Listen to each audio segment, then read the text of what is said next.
Good evening. This is the regularly scheduled meeting of the South Haven City Council for Monday, August the 19th, 2019. Welcome, everybody. I'd like to call this meeting to order. Invocation this evening will be given by Rich Soderquist of the Lifebridge Church. Good evening. Thanks for coming.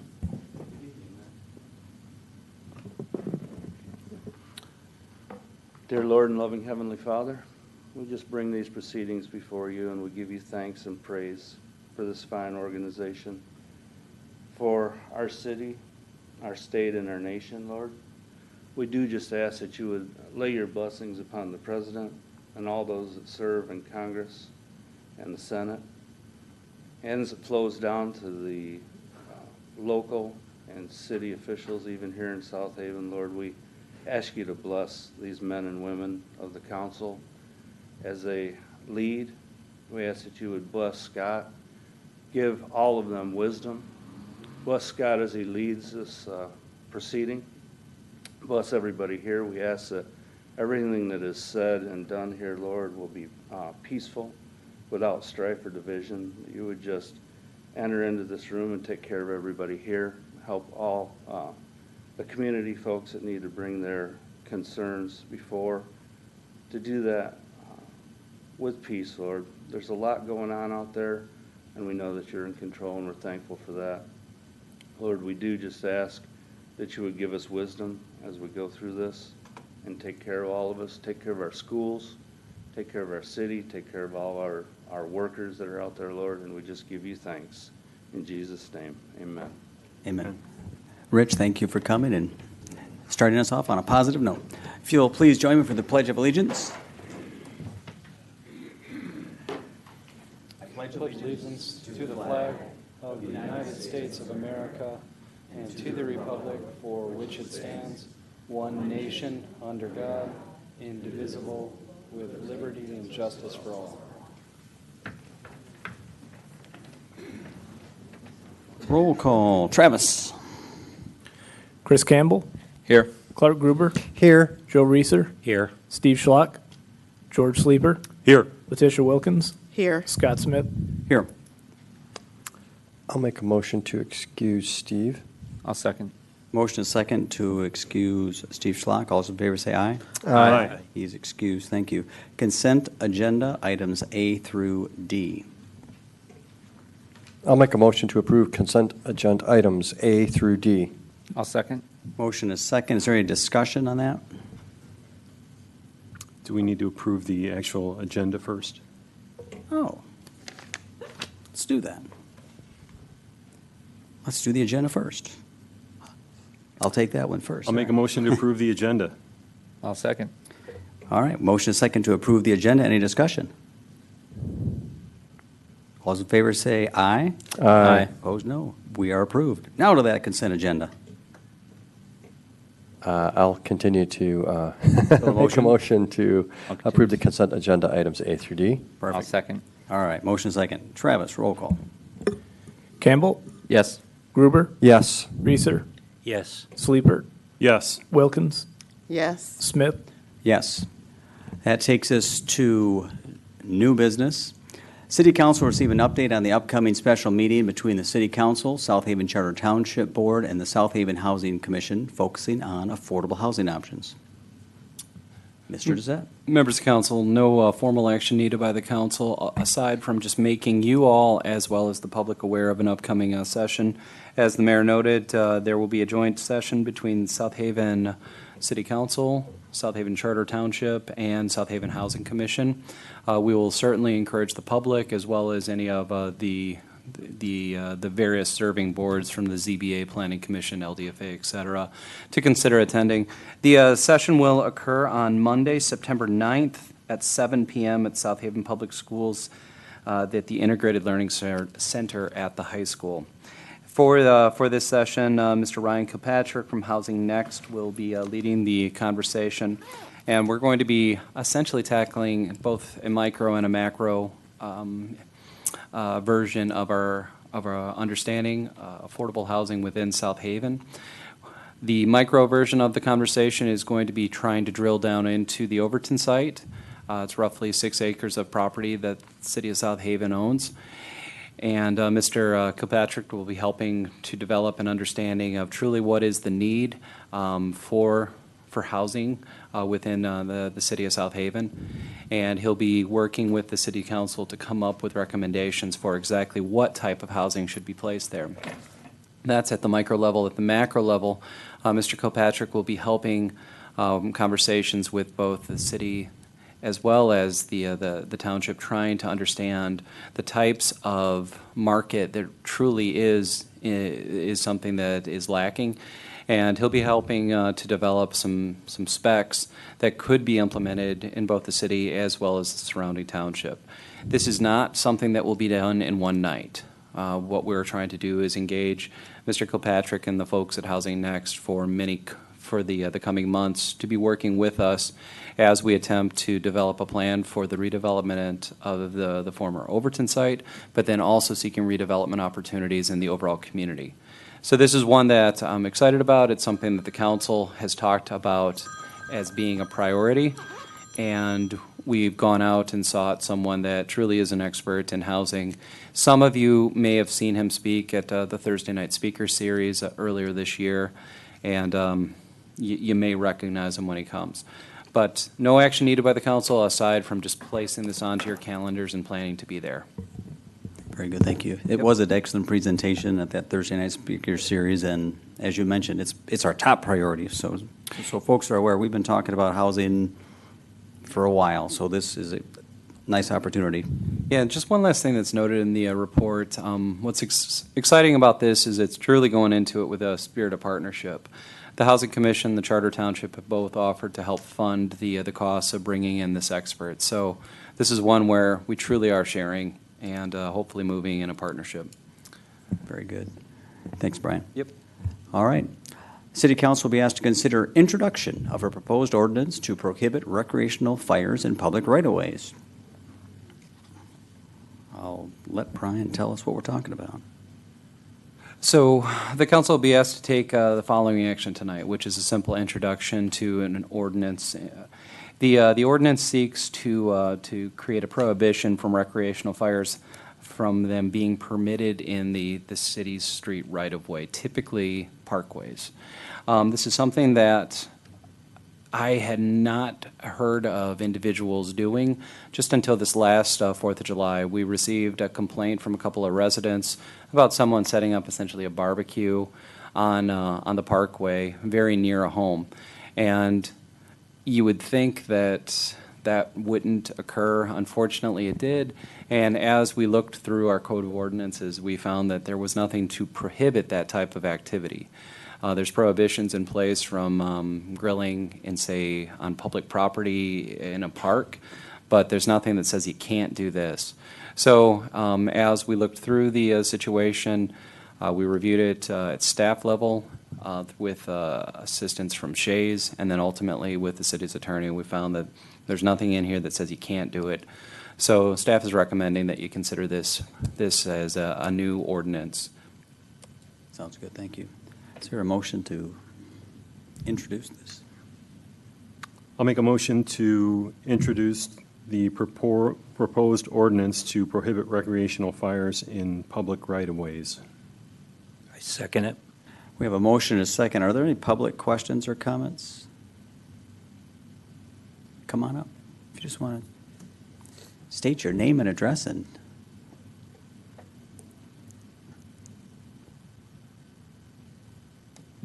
thanks for telling us about it. Yeah, Pat Gaston, 97 Superior Street. I did bring this up because on the 3rd of July, somebody pulled onto the street in front of me and set up their grill in their pickup truck and started to grill and set all their chairs out and said, "Hey, we're having a picnic here." And I was stunned that when I called the police, there was nothing against this. So, we can't ever figure out how nutty people can be. It's amazing that we have to have ordinances against something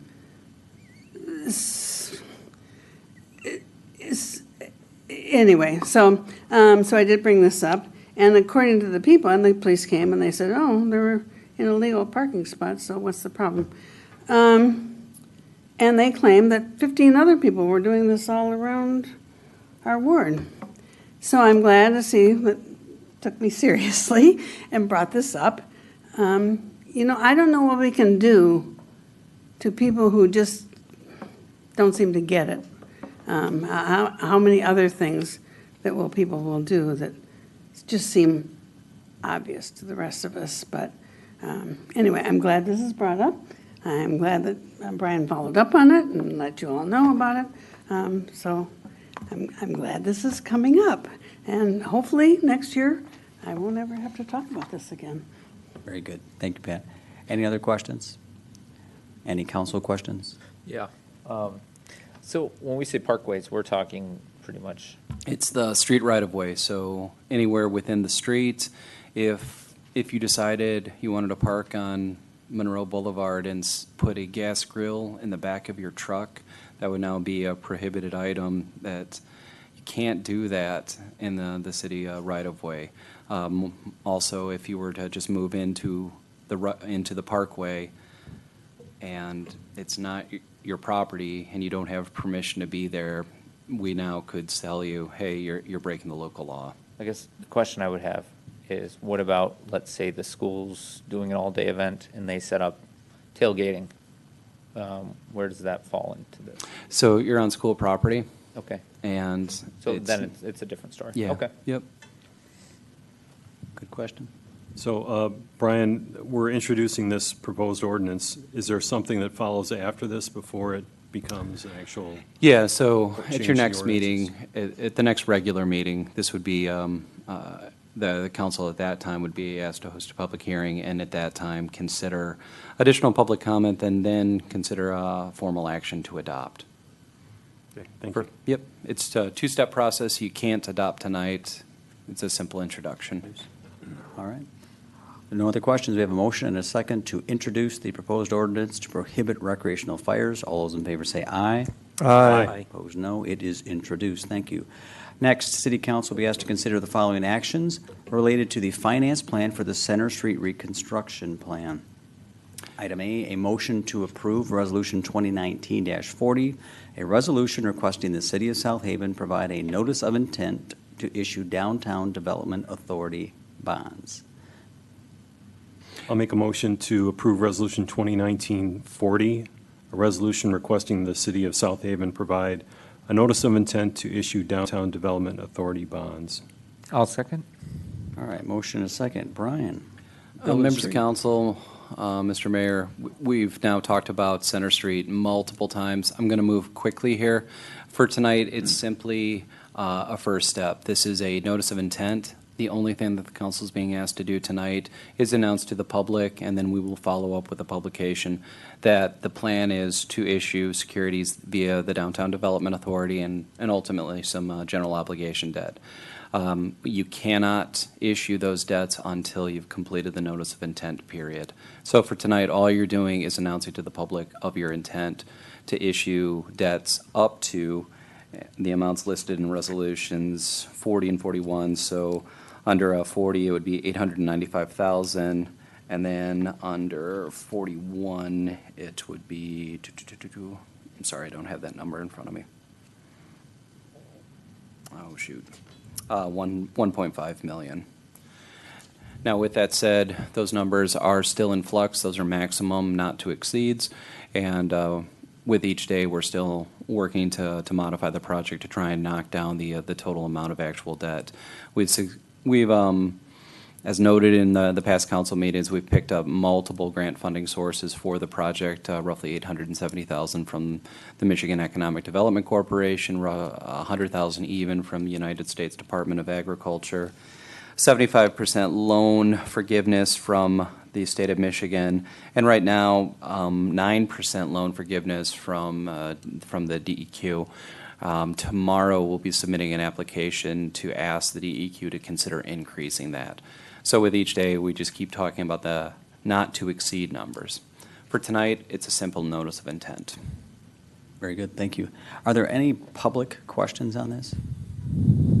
Any other council questions? We've seen it a few times now. All right, motion is second to approve Resolution 2019-40. All those in favor say aye. Aye. Opposed, no, it's approved. Next, a motion to approve Resolution 2019-41, a resolution requesting the City of South Haven provide a notice of intent to issue general obligation limited tax bonds. I'll make that motion to approve Resolution 2019-41. Second. Motion is second. Brian, you already filled this in. Any other public questions on this one? This is just follow-up. Council comments? None. Motion is second to approve Resolution 2019-41. All those in favor say aye. Aye. Opposed, no. It's approved. Next, City Council will be asked to consider approval of option number 2, as outlined in the report provided by Edgewater Resources with regard to remedying the flooding issues along Dunkley Avenue. They've been wet for a while, and Bill's coming up to fill us in. Thank you, Your Honor, City Council. Back in June of this year, we approached Edgewater Resources to give us possible solutions, possible mitigations for the water over the road. As everybody's well aware, it's been closed for quite some time. We tried to leave it open for a while, just when the water was low and we were doing temporary closures. Well, that started to people going through there at well, they didn't have to go through it that fast. There was one time, actually, me and Brian were there, and we watched a Jeep go through with no top on, and somebody gunned it right next to him. So it was the one time, actually, where I had to turn around so someone would not witness me giggling. Right here actually shows existing conditions. There are 4 actually low spots. You can see actually up top, the low spot number 4, that's right by the Black River Park. You got low spot number 3, that's just north of the trailer park there. Low spot number 2, that's just by Slipaway Cove. And low spot number 1 is right by the former mayor's house, Bob Burr.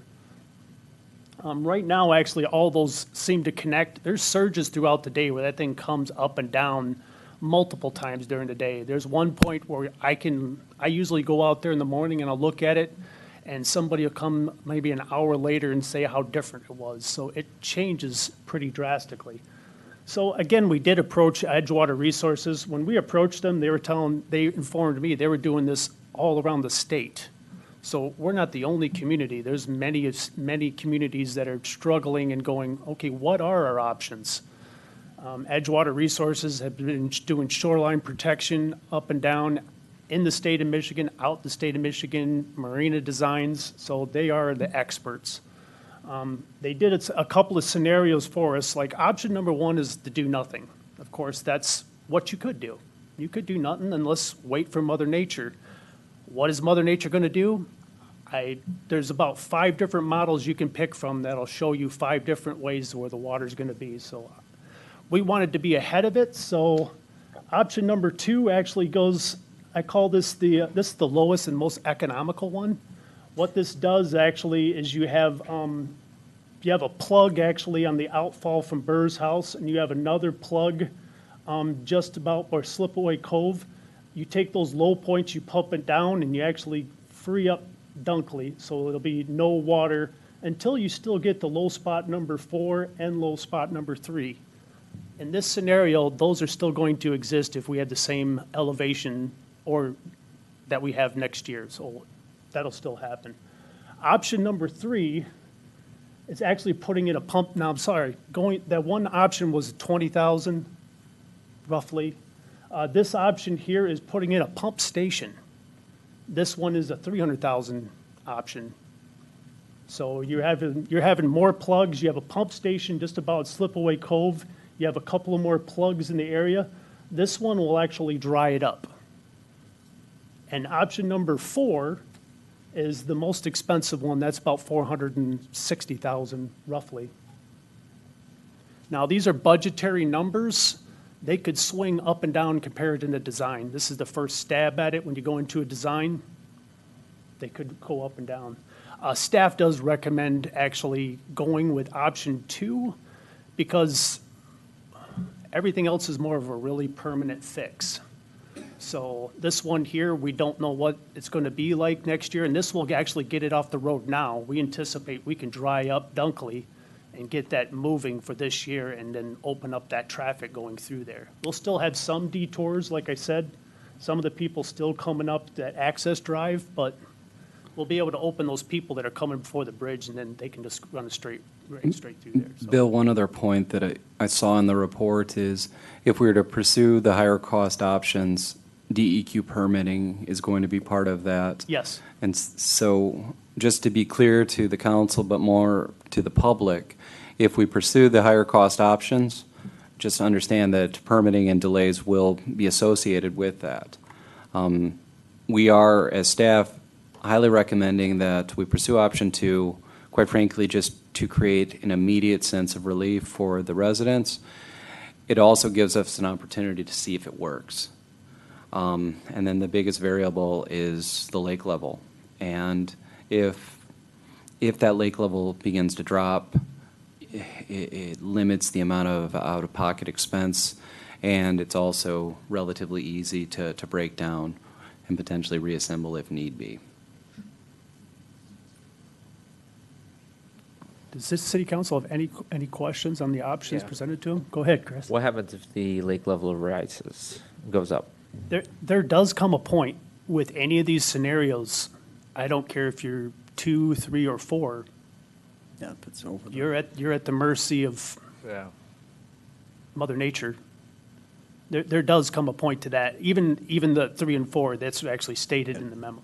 Go Are ahead, we Son. going to need to repair any of these roads because of the water Yes. this long? Okay. I anticipate actually, yes, there will be some repairs. Dunkley, actually just north of the trailer park, that was a pretty bad section of road anyways, but I do anticipate the asphalt being, asphalt over time, actually, the emulsifiers get baked out by the sun. You see, when a road gets asphalted, it's nice and black, and then over time it looks kind of gray. Those are the emulsifiers. So when you have the water, and the water is just sitting there and also getting in between the wear course, it could actually, I do anticipate there'll be some failure, especially on the older parts. I think that newer part of Dunkley, I think can probably withstand this, Okay. but it's that older section. I do anticipate we'll have some failure there. One other concern that we have as staff is we are officially closing in on Labor Day, and fast will be closing in on the winter season. If we can get this area as dry as possible, it will make winter maintenance far easier for staff as well as for the general public.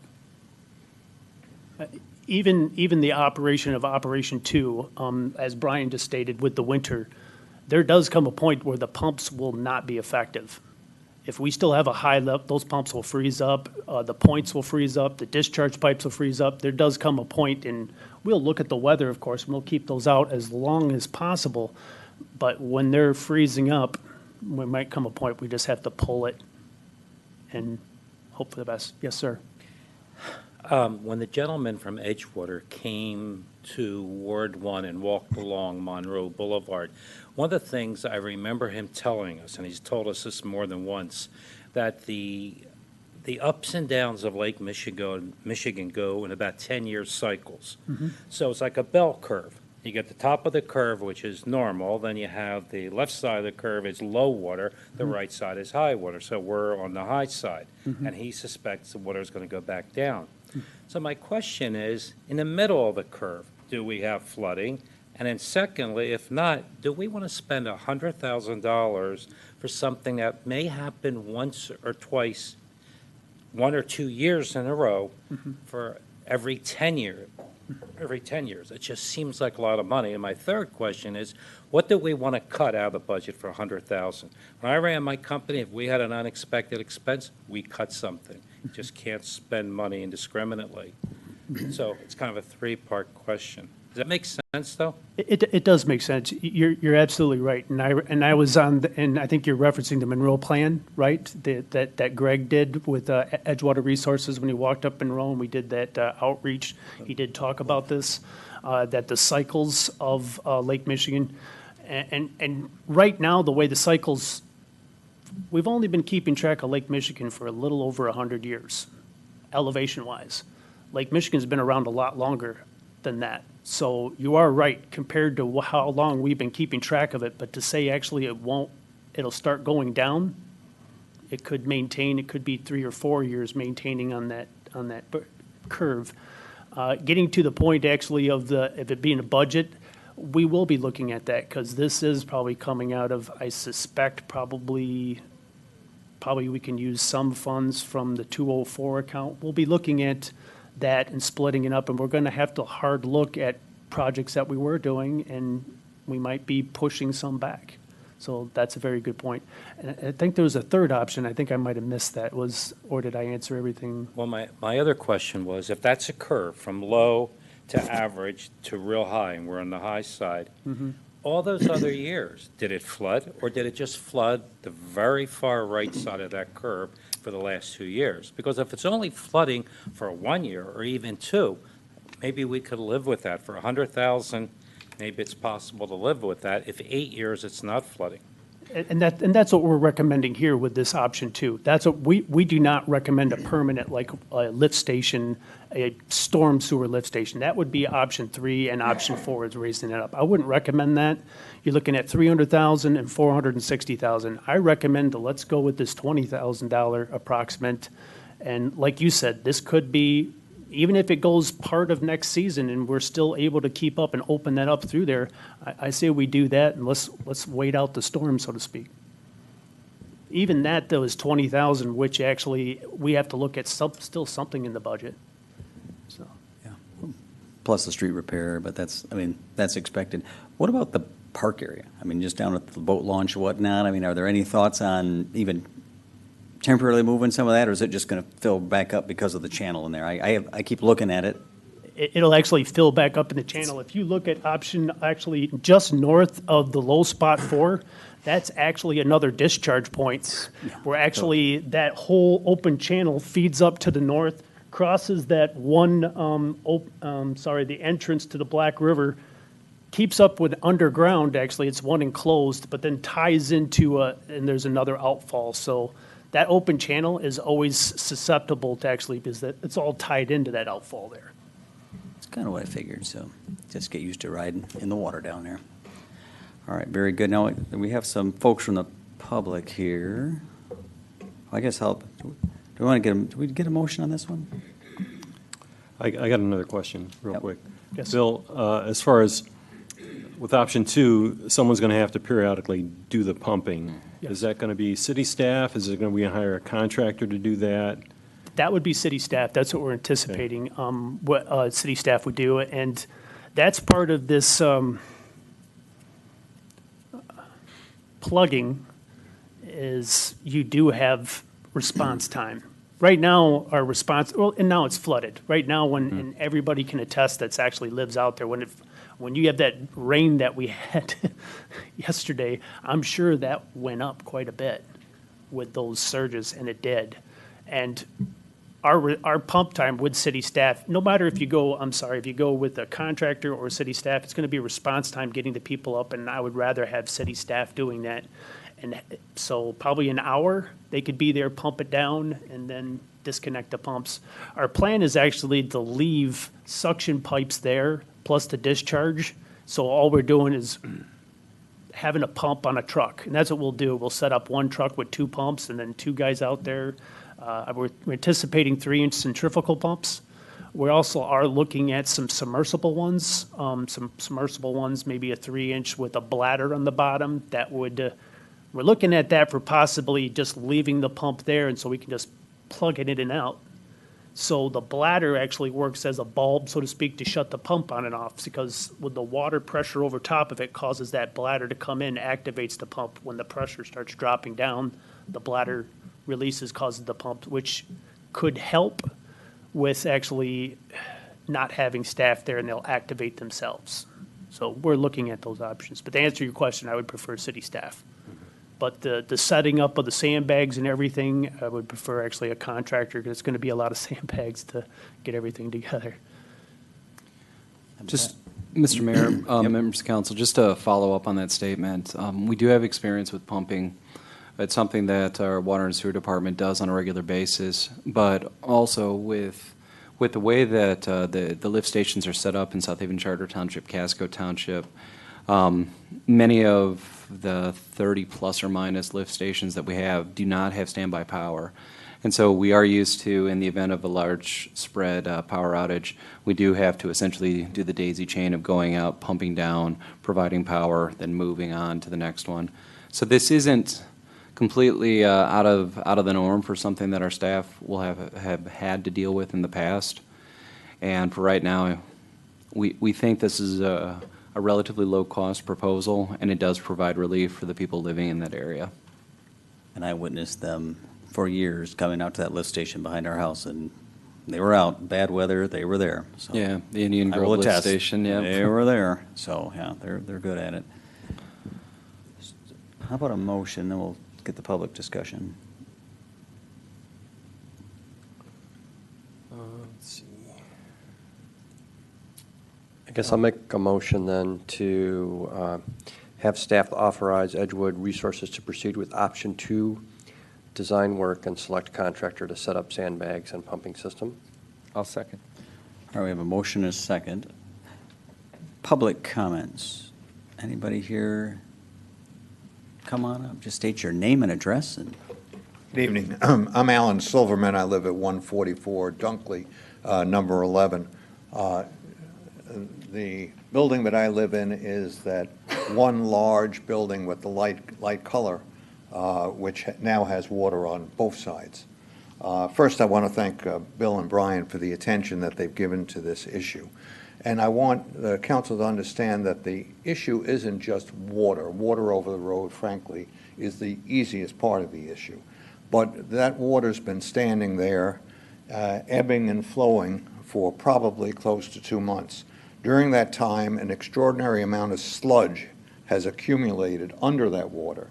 People have fallen as they've attempted to cross the street, and that's been not a singular issue, but a multiple issue. In addition, now the water, frankly, smells.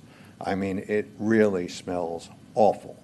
And the smell has to be an indication of a problem with that water, a health problem. And so it's something that we need to give immediate attention to. And yes, the lake will go up and down, but it sounds to me that for a relatively nominal expense to address a problem like this, that the city has the opportunity to provide significant relief to the residents and to the people that go back and forth through Dunkley. So I appreciate the attention that the city's giving to it, and I'm hopeful that the council will support the resolution and that the Department of Public Works can get on with solving the problem. Thank you.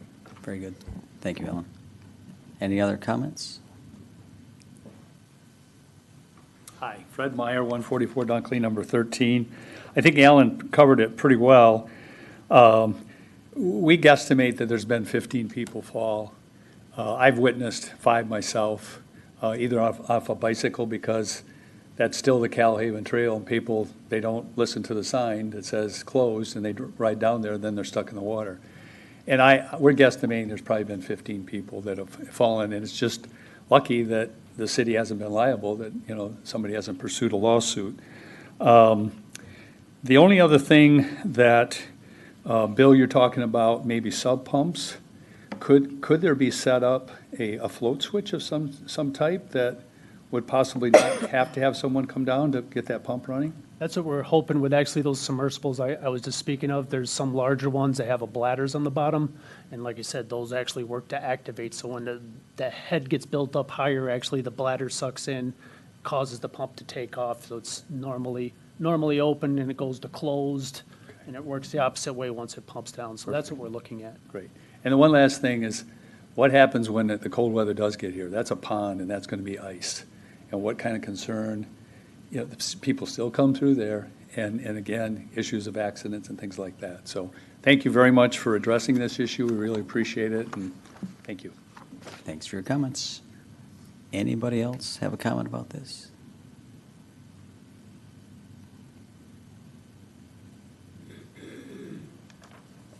Every time I leave home, Pat Gaston, 97 Superior. Every time I leave home, I swear to my husband I will not speak. I certainly think this is a great solution. But I think we keep assuming that this is a 10-year, 20-year ebb and flow of Lake Michigan. I'm not sure we can assume that anymore. I think climate is changing, the climate is changing. We just don't know. We assume that the lake's going to go down, and we assume that this is, again, I certainly agree with helping the people on Dunkley. But I think we really have to maybe look at a larger, longer solution, that if the lake doesn't go down, if our beaches still remain small, I just want everyone here, in both the council and the, I'm not sure that we're on a 20-year cycle anymore. I've lived in Michigan on and off for too many years to say, and I've seen it go up and I've seen it go down.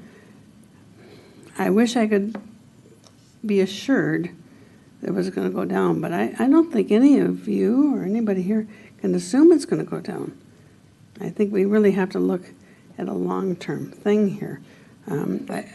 I think this is a good solution, but I think we need a long-term thought on this. People say, oh, there's no climate change. Oh, there's no. I think there is. And I'm not sure that this lake is going to go down anymore. But I don't want to be a doomsayer here, but I'm just saying I think a long-term thought is a good idea.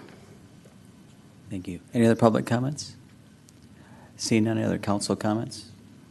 I think we beat this up pretty good. All right, we've got a motion to approve option number 2 as outlined above. All those in favor say aye. Aye. Opposed, no, it's approved. Next, City Council will be asked to receive an update on the status of the proposed Broadway Street, LaGrange Street Road Diet Project. It's back. The last couple of reports I had with city council, I was not as optimistic. Me and the city engineer, Mike Dopp, would kid around that he's more of a glass half full, I'm more glass half empty, so we kind of equal each other out. I did get, after the city council meeting the last time I was up, I had an email waiting in my inbox that was approved. And I read through it thinking, okay, there's got to be a catch. There's something in there, something cut out, and there wasn't. So I have to applaud actually MDOT. They did a very thorough process.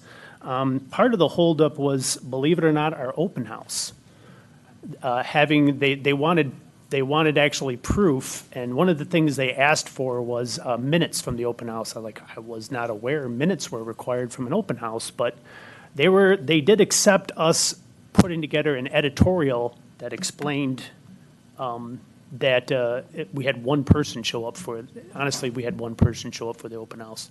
But he was very positive about the lane diet, so. You got 100%. It was 100%. Loved it. So, we are anticipating the project to be out for bid actually August 23rd. Bids due September 11th. September 12th, contract in front of City Council for approval. And the completion date, we have October, November. Paint actually needs, it's probably going to be October because MDOT actually has in their specifications that paint should be completed by, they got this date always picked out. It's October 16th. I just always sticks in my head because that's the date they have in their specs. So I anticipate will be completed by October 16th. Okay. Does City Council have any questions on the lane diet? I guess the one question I would have we got confirmation from MDOT if they're done out there with the work? Because the cones appear and go away and appear and go away and appear and go away most of the summer. I know the cones that are out there now are our project, but Yes, do they we are. know if they're done so we can paint? I have no idea. I don't even get informed actually when they're out there doing it. I'm just as surprised as you. All of a sudden Okay. there's a closure going. But the one time I shouldn't say. Well, Phillips actually was better communication. But of course we were contributing to that project. The city council did approve $150,000 for us which we were able to almost double that project that they had. So, but Okay. to answer your question, I'm sure we're going to find out now when we ask for the Okay. permits. All right, very good. So by fall, excellent. All right. Now we're going to get an update on cross connections. As I promised the mayor a while back, he wanted a PowerPoint presentation on cross connections. And what I actually find is people don't know what the term means. So I'm going to spend some time actually, what is a cross connection? A cross connection is a connection between a potable and a non-potable source. So a garden hose on a sprayer, a slop sink, if you have a hose from your slop sink into there, then a swimming pool, a garden hose in a swimming pool. Here actually kind of shows what we're talking about here. You can actually see there's the garden sprayer right there, somebody having a water main break, there's your deep sink, and there's the garden hose into a pool. So how does backflow occur? It actually occurs through back pressure or back siphonage. So if you have a building that has a boiler system in there where they're building up the pressure to 80 pounds, then if you lose pressure in your system, it's going to backfeed. Back siphonage is anytime there's a loss of pressure from one, of course, high pressure goes to low pressure. So that's what happens. And it gives you a couple examples of water main breaks, some back siphonage, and then booster pumps. This gives you another little example. It shows a little boiler there, water coming in 80, 60, and that's showing actually a water main break, which is causing back siphonage. Here are the two types of hazards. You have high hazard, low hazard. High hazards are your hospitals, funeral homes, car washes. Car washes recycle water, so we don't want that back in there. Some of your internal plumbing you have x-ray processing equipment, commercial boilers, carbonators. Some of your low hazards, coffee shops, assisted living, residential homes, sinks, threaded connections, as I just said, dishwashers, believe it or not. There is a backflow prevention device. You probably have seen it in Menards that goes on top of your cupboard, and that's actually one. Let's see what happens during a water main break. Good pressure. I love this. Good pressure. Look at the water going through. Oh, everything's fine. This is a hospital right here. So you have a cooling tower. You have x-ray equipment, bubbler, autopsy table, meter. Bam, water main break. What happens? You can actually see the water flowing from top to bottom all the way down into, and so where is that going? What's happening to that water? This poor little neighbor right there, they're still using the water. They don't know there's a water main break. They're just like, hey, kids, let's make some Kool-Aid. Out there, water's going in there. Oh, my goodness sakes. So, and the repairs are done. DPW makes a quick repair, turns everything on. So all of a sudden now all that water goes back into this building or any other building right there. Now you have whatever that x-ray equipment, bubbler, everything's mixed up in the building. Now, I'm showing you something that's big picture with buildings, but you do have a loss in pressure just within buildings. So cross-connect can go just internally within a building. Someone turning the water on here. So that's why you have isolated backflow prevention devices within a building. No backflow prevention devices were installed. I love the character right there. So this shows actually where devices should have been installed and, of course, somebody getting sick from contamination. And this actually shows backflow prevention devices on each one of those. So if you did have a water main break, it would stop here, here, here, and here. And the water wouldn't come through. They make the repair. Everything's fine. Nobody is sick. Yes, backflow prevention devices do work. This actually shows some of the typical ones you'll see. RPZs, you'll hear, well, maybe you'll hear this term if you're ever required. These are double check valves with a vent. This is actually, you'll see commonly done, installed actually on irrigation systems. They're called pressure vacuum breakers. These are non-testable devices or atmospheric vacuum breakers. You'll see this about on outside of everybody's home, hose bib vacuum breakers. They're non-testable. They can't be charged more than 12 hours, and they have to be at least 6 inches above the device you're trying to actually protect. These are some other stainless steel double check valve. This one here is installed actually on soda machines. You don't really want ever have carbonated water go back into your plumbing because it reacts, the carbonation will react with a copper pipe and actually cause health concerns. Oops. And that's it. That's what a cross connection is, and backflow prevention devices, really 101, very simple. So does City Council have any questions on backflow prevention devices? Or cross connections? I like it. We get a lot of questions. Part of it is, it's new, because you're getting asked to check your house, plus your sprinklers. And I know I talked about it earlier. So this is every year? And this is not just the city of South Haven. I think people need to understand that. I think some folks think that we just sit up here and dream up ways to, By any means, I don't do anything that's not on the Safe Water Drinking Act and required, actually. This is required by the Safe Water. It was amended and approved by the state of Michigan. This happened, I want to say it was 2015 when actually the rule was promulgated and put into effect. There's a lot of communities that are not doing it, but the state of Michigan actually, and they're going to be ramping up. Every community is required to do what they call a sanitary survey. And when they start doing their surveys, which are required every year, the state of Michigan is going to start putting that down, and they just put that out actually a month ago. They're going to full court press. So HydroCorp, who does our inspections, are actually turning customers down, municipal customers, because they do not have enough inspectors. So, business opportunity for anybody listening, maybe? There you go. To be certified and to open your own company, because this is going to be big. The state of Michigan, it's everybody's required. Here it comes. All right, state requirement. Perfect. Bill, what's the process that a person can expect, as far as being contacted and setting up an appointment? And is it just one visit, or would there be multiple visits? That's a very good question. It would be multiple visits. So they'll get a letter in the mail from HydroCorp. HydroCorp tells them to call them and schedule up a time that's convenient for them. So that customer calls that number, or I believe they can also do it online, but I prefer, it's probably easier to call. So they call, they schedule the inspector. The inspector shows up, and the inspector does, residential ones are very, very quick.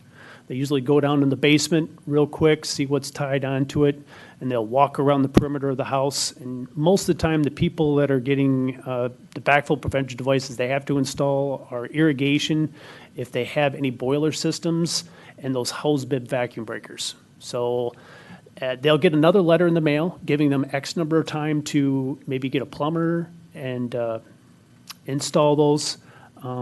If they need more time, I've granted extensions. That's easy thing to do. So once they get it completed, the plumber has to log on to the website, actually say, yes, I did install it. Yes, I did get it tested if it's a testable device. Because even if you put a brand new device in, you have to get it tested. So he'll log on and do that, and then the customer has to schedule another appointment for the inspector to come out and actually have eyes on that it was actually installed. He'll then write down the serial number for that backflow prevention device, and we track it. So now about every 3 years, if it's a low hazard, that device has to be tested. If it's a high hazard device, it's every year. And one more question, Bill. Do you have any idea what percentage of residents have had their inspections done? I would say probably maybe 5%. So it's a slow process. It's going to take, we have our intervals actually once every 10 years. So that's our plan approved by the state of Michigan. So our residential customers, we only plan on being in your house once every 10 years. That's not bad. I've already seen him twice. Yeah. Your other industrial and commercials will be once every 3 years, and your high hazard accounts have to be once every year, because they are high hazard. You got to make sure those devices are still present, still being tested. Perfect. No, that's helpful. Thank you. I don't know if you could even put that up on the website. It's just nice to see, because I think folks, they're getting the letters, and they're trying to understand. I've explained it to a few folks, but that's much better. Your pictures are much better than my explanation, so that's good. All right, if we've got nothing else, then we are at the time when citizens in the audience will have a chance to talk about items not on the agenda. Thank you, Bill. If you'd like to speak about something, come on up. You'll have up to 5 minutes. All right. Oh. Come on up. You are welcome to come on up. Again, if you'll just state your name and address, and you'll have up to 5 minutes to Alrighty. talk. Hi, my name's Dina Smith. I live at 18606 M140. And, I don't live in the city limits, but I'd like to thank the mayor today and the city council members. My name is Dina Smith, and I live at 18606 M140, and I'm sick. Today I would like to provide you with personal photos, documents, and an informational DVD and websites in the attempt that we all begin to look up into our skies. What goes up must come down. It's a basic law of physics. The photos provided to you are my family and me. I have 3 daughters. Sydney Smith. She thinks a lot about you. And their health is being impacted too. Heavy metals of barium, strontium, and aluminum have been found in the air and the human body. They're in my body. Dare I be so bold to say that these heavy metals will be found in every one of you in this room, in this community, and in this country. The question for me today is why? Have you ever been in a place where everyone tells you, no, don't do it, but in your heart of hearts, you have to drown out those voices and listen to your own and take a stand? Miss Pat back here said the long-term change, absolutely. This isn't a short-term fix. Covert climate engineering programs are the single most environmental destructive assault the human race has ever unleashed against nature and the entire web of life. The list of catastrophic environmental and human health consequences directly connected to the ongoing climate engineering insanity makes these programs mathematically the greatest and most immediate threat we face collectively, short of nuclear cataclysm. Climate scientists claim that solar radiation management is the final option for cooling down our rapidly warming world. But is that the truth? Are climate intervention programs actually mitigating the unfolding planetary meltdown or further fueling it overall? How can we expose and halt the global engineering omnicide before it's too late? And I had to look up that word, omnicide, tonight. That word means the total extinction of the human species as a result of human action. Most commonly, it refers to human extinction through nuclear warfare. Also refers to such extinction through means of global anthropogenic ecological catastrophe. I would like to present the council, the mayor, with a DVD. Thank you. Yep. I have 8 videos on here that I would like the council to view.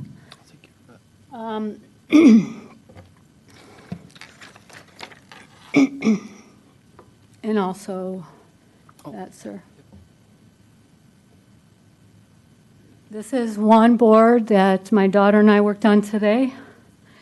These pictures are, And just for time's sake, you Yep, got about a I'm gonna- minute, so. minute. These are coming out of my body. This is coming out of my body through climate engineering, geoengineering programs. We're all here worried about the lake.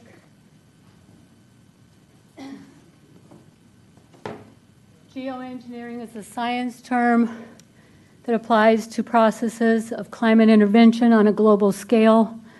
Some of the terms are solar radiation management, stratospheric aerosol injection spraying.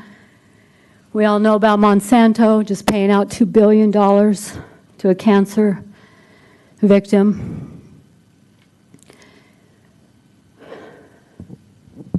Here is the toxic body, radioactive body, and the list of symptoms. And that is your time. So thank you for coming and sharing. Was there anybody else that wanted to speak? Oh, I've got two more hands up.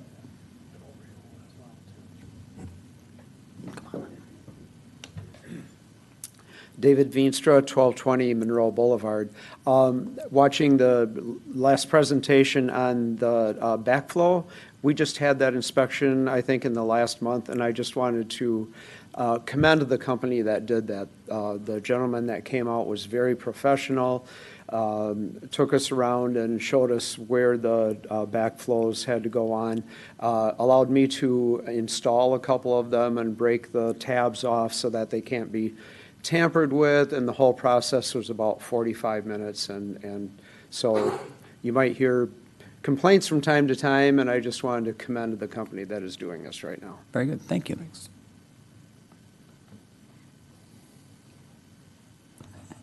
Mr. Overhill. Yeah, he's coming.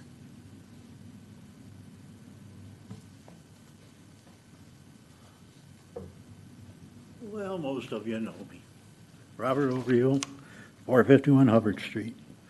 I was up here, 10 months, a year ago? And at the time, I said, it's time to put an end to some things. This past few days, last week, the 14th, I belong to a group called National Liberty Alliance. We have 7,500 members, approximately 3 million inactive members.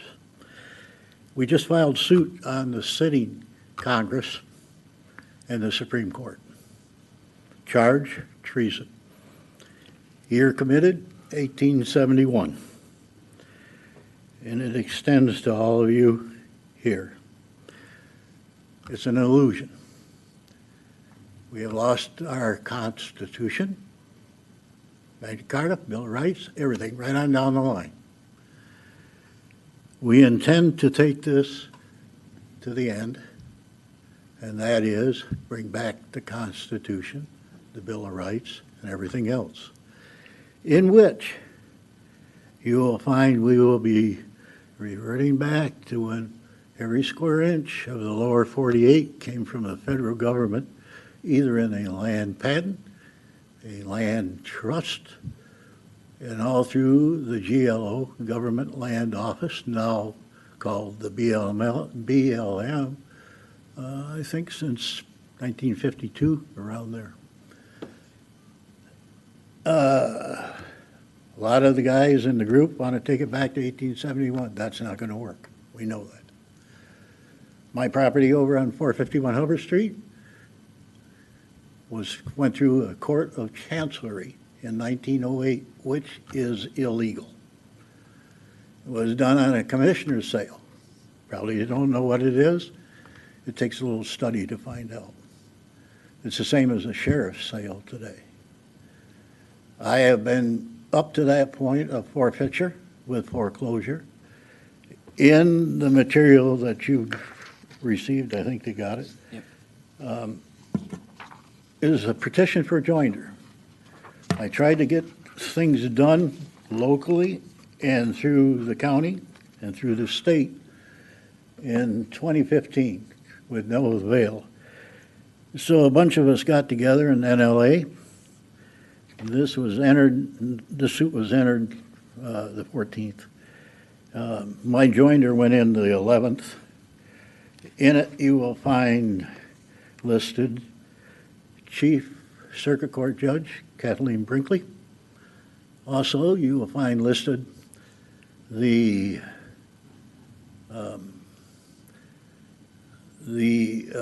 Eastern Division, federal level court, and the Western Division, federal level court. They all are being brought up on charges also.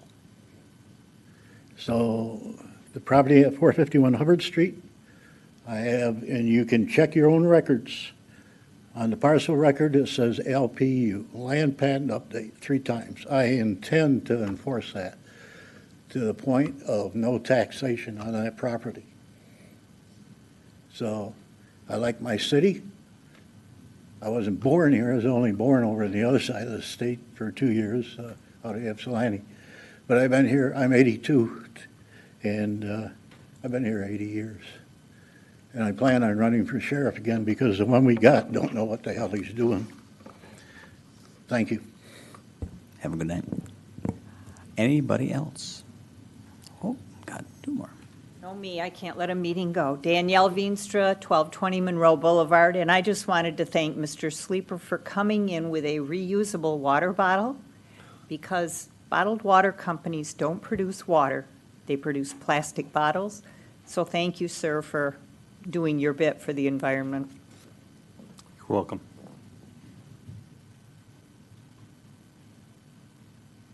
Ron Blaine, I'm at 151 Dunkley. I was in Project 1, or the flood area 1. Just wanted to thank the city council, everybody for the support they showed us vets this last weekend. Thank you. Thank you for your service. Anybody else? All right, seeing none. I think we are at the Acting Police Chief's update. Sergeant Pat Carlotto in the house. Good evening. Good evening. Thank you for the opportunity to address council, and also thank you for scheduling me with a buffer between Bill's cross-connection Oh, yeah. display. I am regretting that I did not bring a PowerPoint. Oh, you're fine. So a little review of the Blueberry Festival. As far as staffing goes, we had our 2 regularly scheduled officers. We had an additional 3 officers on Friday and Saturday from 1P to 3A for both nights. So there was a fairly good presence around the city. We also had deputies from the Van Buren County Sheriff's Department to assist us with traffic control for the Blueberry Festival and the Blueberry Run. Much appreciated. Our calls for service over the weekend were slightly increased over last year. There was 88 calls for service that came through the county dispatch. Arrests were actually slightly up, even though there were only 4. We've had a couple of very peaceful years back to back, so we're lucky there. So we had 1 unlawful entry, a couple disorderly conducts, and 1 driving violation that were taken into custody. We're also seeking charges on a few others for some weapons violations, aggravated simple assault, and operating while intoxicated. A few of the notable incidences: a 36-year-old man, South Haven man, was arrested in the North Street and Black River area for illegal entry. He was taken into custody inside a residence.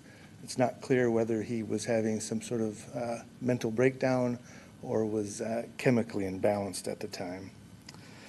There was also a 37-year-old man taken into custody in the 500 block of Williams Street for a disorderly conduct charge. An additional one in the area near Colonial Condos and Dykeman Avenue. He was taken into custody for disorderly conduct and resisting arrest. As you may have seen in the news, Maple Grove Tavern was turned into a drive-in. So there was a slight accident at the roundabout. That incident is still under investigation, but alcohol was a factor in that crash. One other incident that took place, there was an aggravated assault in the 500 block of Humphrey Street, where a 35-year-old South Haven man was hospitalized. He was assaulted by a 37-year-old South Haven man. That is under review by the prosecutor right now. We have a couple upcoming initiatives, the first being a public peace initiative, enforcement initiative along William Street and Dykeman. Will be addressing noise violations and some of those disorderly conduct things that we saw over the weekend, on weekends. The other one is a traffic enforcement initiative. We've gathered some traffic data. We examined crash data from past years, identified the areas with the highest frequency of crashes and also the highest injuries. So we'll be doing some directed traffic enforcement along Phoenix Street, trying to reduce the frequency of crashes. Is there any questions that the council might have for me? No questions, other than I did see the bike officers out. That's always amazing to see them out and about within the community as peace officers. So the more we can do that, I just think that's a great way to, great presence. It's a great presence and appreciated. During festivals and times, there are a few of us that are still bike qualified, and if we have staffing levels, it's nice to get out on the bike. It's just a different way to see the peace area. officer, I really like it a lot. Very good. Appreciate it. Thank you. Thank you. City Manager. Members of Council, I think all of you were notified, but last week was interesting. The city's grant application for the All Seasons Marina application was, we were invited to present to the Michigan Natural Resources Trust Fund Board. We won't know until November what the board's recommendation is to the state legislature. But just a handful of projects were invited to come and speak. We were given a total of 10 minutes of presentation time with up to 5 minutes of Q&A time, so not to exceed 15 minutes. The reason I bring up 15 minutes is the presentation occurred at the Shanty Creek Resort in Bel Air. It resulted in 7 hours in the car to get 15 minutes in front of the Natural Resources Trust Fund Board. But if that grant is approved, it'll definitely be worth the time. So myself and Greg Wykamp from Edgewater Resources did present, and just cross your fingers, we'll know in November whether or not that application will be approved. Those are my comments, Mr. Mayor. Very good. Thank you. Council comments. I don't have From any my end. comments. Very good. The only thing I think I have to report is I did witness an open fire yesterday.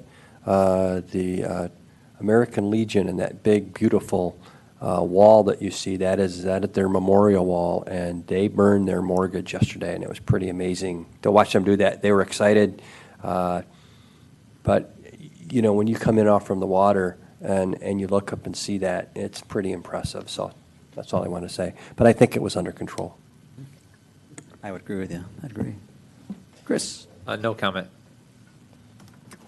I just want to say I appreciate the staff's efforts in the area of grants and trying to get help in all the different infrastructure improvements that we're participating in. And also thanks to the South Haven Area Emergency Services for all they do in keeping our community safe. So thank you. Thank you. A week and a half ago, I was fortunate enough to be a volunteer at the Rotary Pancake Breakfast. And as we all know, the Rotary does so much for this community, and it's a great fundraiser. I expected to see 200 or 300 people there. The lines were never under a block long. At 11 o'clock, with an hour still left, they were up to 1,200 people, mostly which are town people. So I was just amazed by it. I saw people from our city council, including the mayor there, working. I stood next to Clark Gruber with his wife, doing beverages. So it was a lot of fun, and it's a great, great cause. I also want to take a second and thank the two gentlemen and Pat for standing up. I had one thought originally about that flooding, and with their comments, I completely changed my mind. Suddenly, 20,000 became insignificant when you think about people falling, the sludge, and all the reasons you outlined. So there are times when you stand up and you come to these meetings, you can really change city council's opinion. At least you can change mine tonight. Thanks. Very good, thank you. Yeah, Rotary ended up with over 1,900. Is that what it was? Yep, breakfast sold that day, so pretty big number. Just want to say, I want a little shout out to Lottie Ressick, the folks at Foundry Hall. We had a band in town, hopefully many of you got to go see it, but a youth band here for 3 days. So we had 50 Germans in South Haven. They loved our town.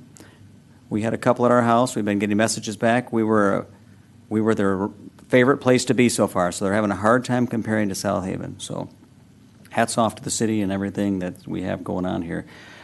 Just again, as Clark mentioned, the American Legion, the mortgage burning, and then the salute to veterans on Saturday. Hopefully, all of you went out, and if you haven't been to it, go to it. It is pretty remarkable to see the boats. We had folks volunteer boats, get the veterans out. It's a fantastic event, and just hats off to Bruce Thatcher and all the people, the volunteers that make that possible. It's amazing. So, on that note, thanks to all those that have served.